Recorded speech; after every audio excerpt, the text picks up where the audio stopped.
गुरुर्ब्रह्मा गुरुर्विष्णु गुरुर्ब्रह्मा गुरुर्विष्णु गुरुर्देवो महेश्वर गुरुं साक्षात् परब्रह्म तस्मै श्री गुरुवे नमः।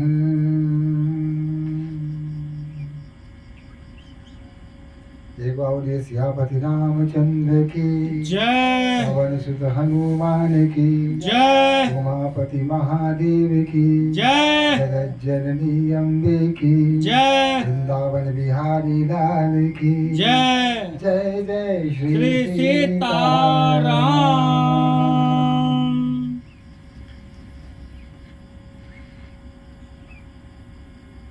ईश्वर को प्राप्त करने के लिए मुख्यतः दो मार्ग हैं, एक सगुण दूसरा निर्गुण। सगुण मार्ग एक ऐसा मार्ग है जिसमें ज्यादा सोचने समझने ज्ञान या इस तरह के और अनुष्ठान की आवश्यकता नहीं होती। उसमें सहजता होती है, सहृदयता होती है, सूधापन होता है, निश्चलता होती है, सरलता होती है। लेकिन दूसरी तरफ जो निर्गुण मार्ग है उसके लिए बहुत ही ज्ञान की आवश्यकता है। वह कठिन मार्ग है, उसमें तप करना पड़ता है, साधना करनी पड़ती है, अपने शरीर को विभिन्न प्रकार से तपाया जाता है, तब जाकर हम ईश्वर को प्राप्त कर पाते हैं या उस मार्ग पर चल पाते हैं। और यह कार्य प्रत्येक व्यक्ति के लिए संभव नहीं है।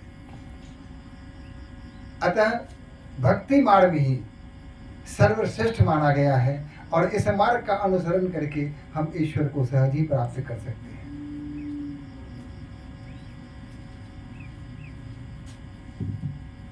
जब भगवान श्री कृष्ण मथुरा चले गए तो गोपियां उनके विरह को सह नहीं पा रही थी, निरंतर दुखी थी, इसी सोच में थी कि आखिर हमारा क्या दोष है कि कन्हैया हमें अचानक छोड़ के चले गए।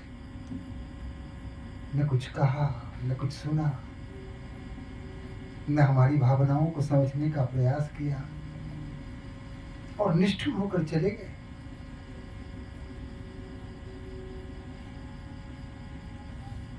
वो लता निकट के पास फूलों से जाकर, भ्रमरों से जाकर, बछड़ों, गायों, पशु पक्षियों से जाकर पूछती थी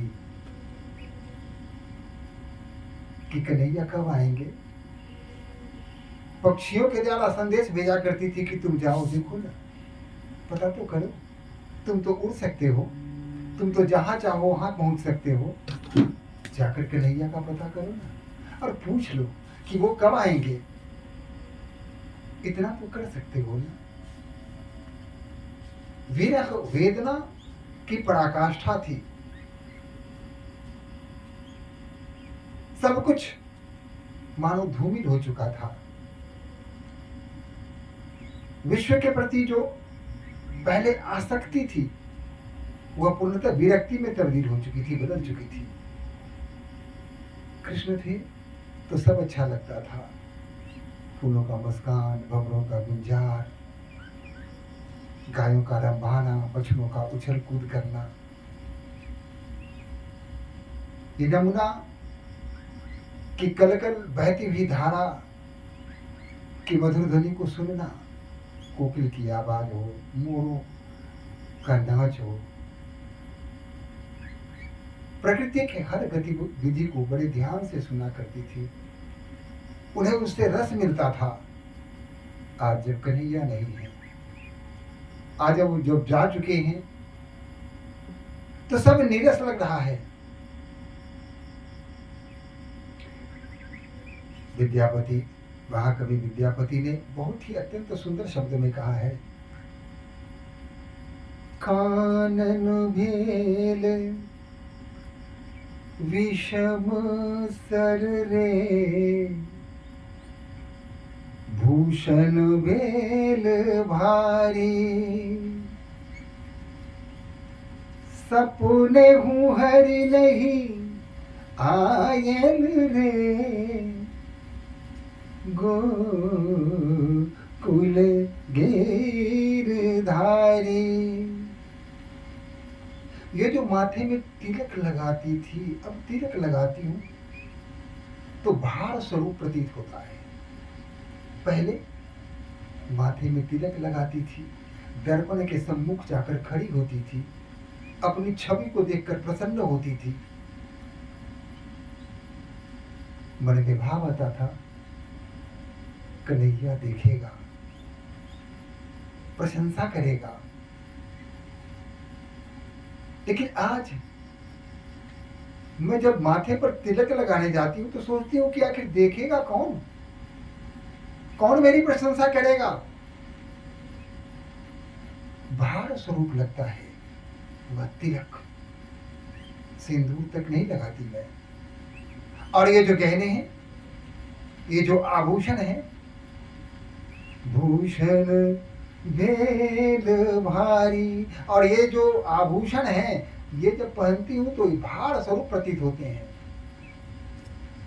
माथे के तिलक विषम शररे, विषम शररे, तीक्ष्ण बाण की तरह चुभते हैं ललाट में।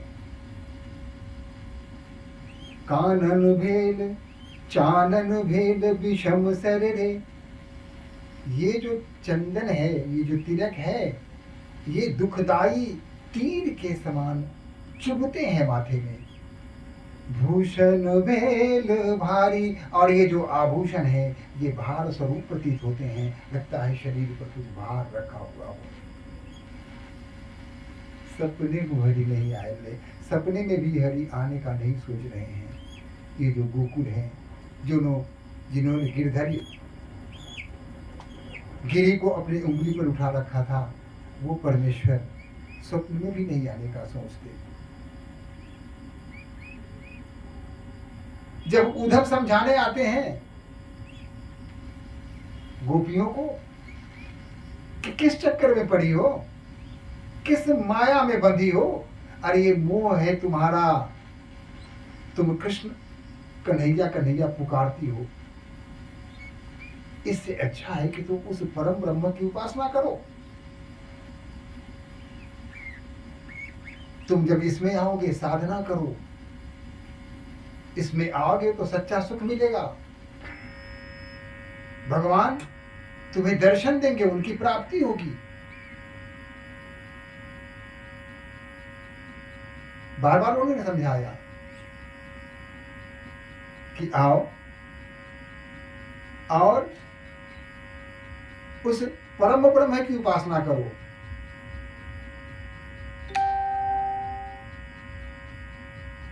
लेकिन कहते हैं कि देखो, ये तुम क्या समझाने आए हो उधर, हमारी समझ में तो नहीं आता।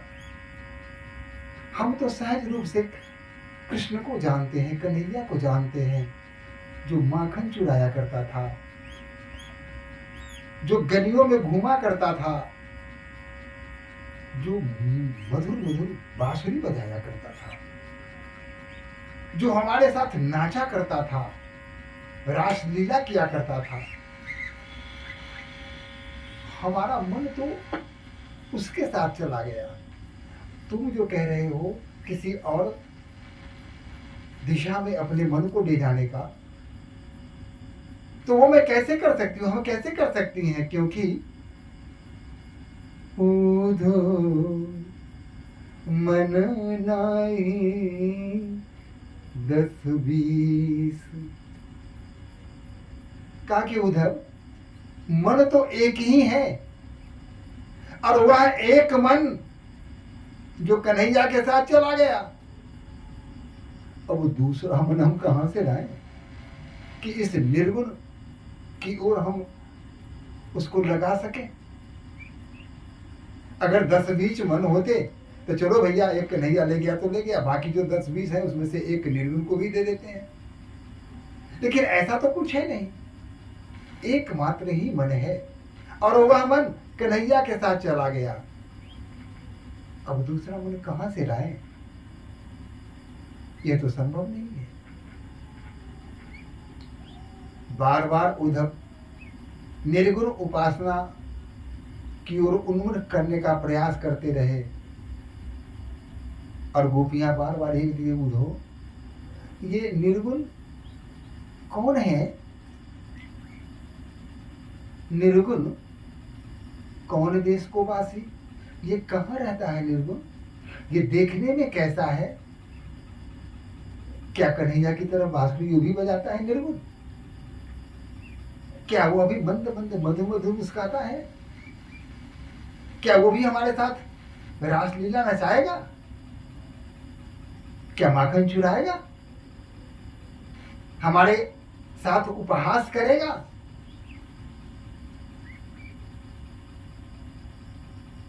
अगर ऐसा है तो जरा दिखाओ ना, ये निर्गुण कौन देश का वासी है, उसको भी देख लें कि निर्गुण है क्या।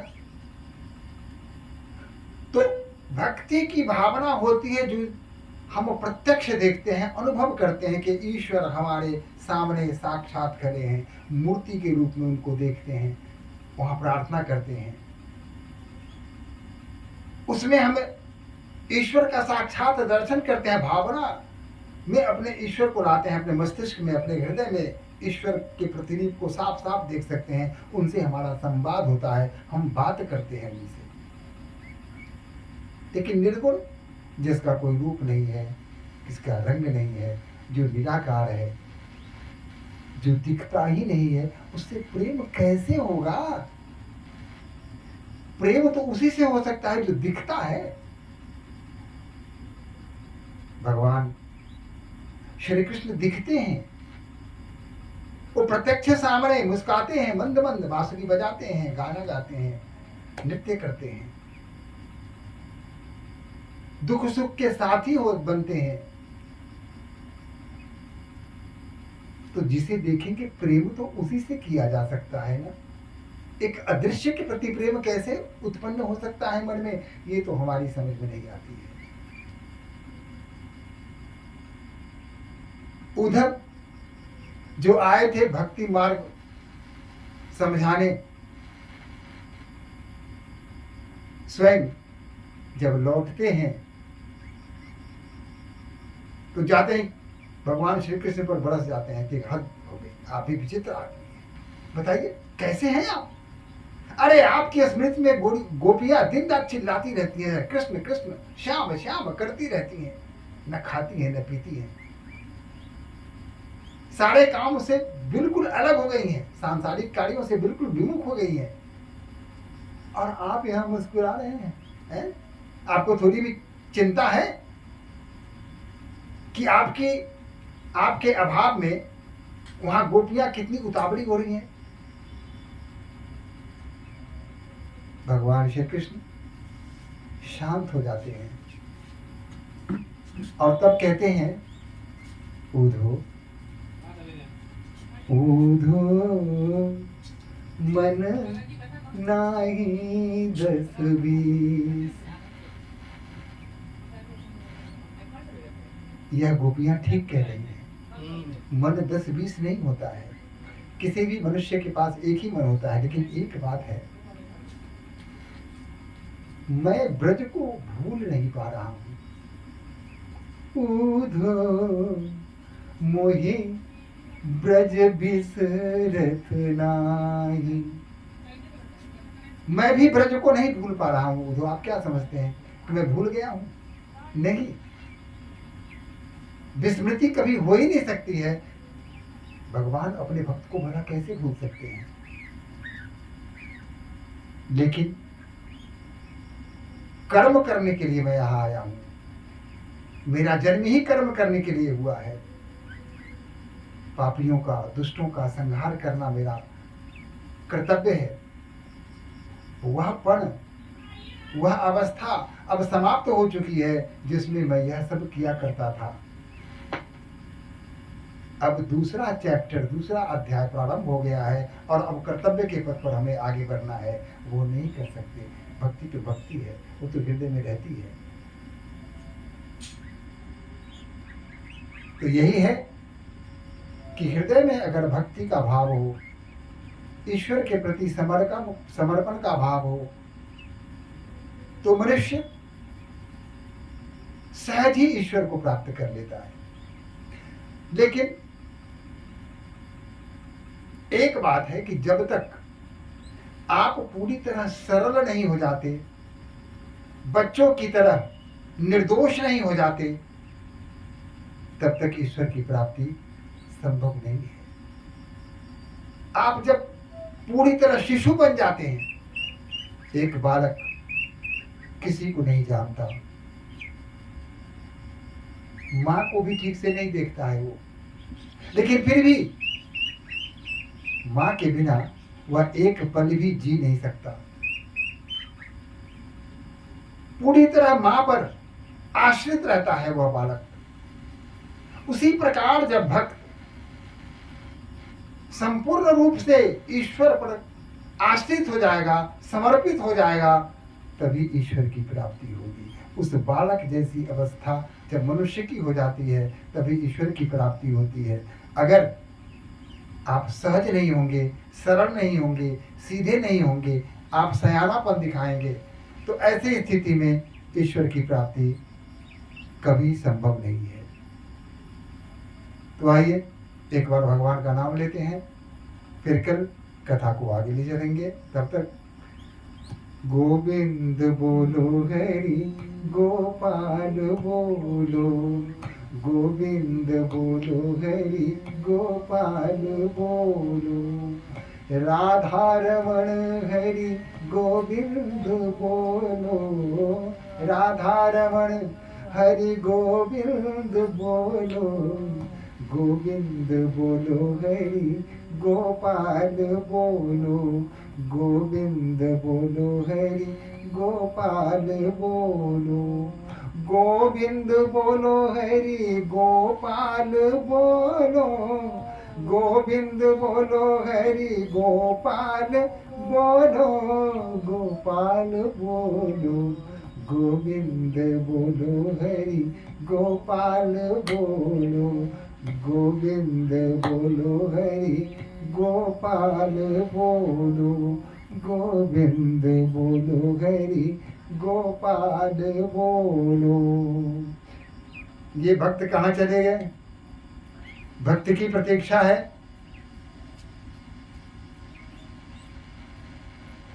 प्रांजलि कहाँ है? आइए तो सही। कार्यक्रम को ऐसे छोड़ के आप बीच में कहाँ चली जाती हैं? चलिए एक बार आप भी गाइए। गोविंद बोलो हरि गोपाल बोलो, गोविंद बोलो हरि गोपाल बोलो, गोविंद बोलो हरि गोपाल बोलो, गोविंद बोलो हरि गोपाल बोलो, राधा रमण हरि गोविंद बोलो, गोविंद बोलो हरि गोपाल बोलो।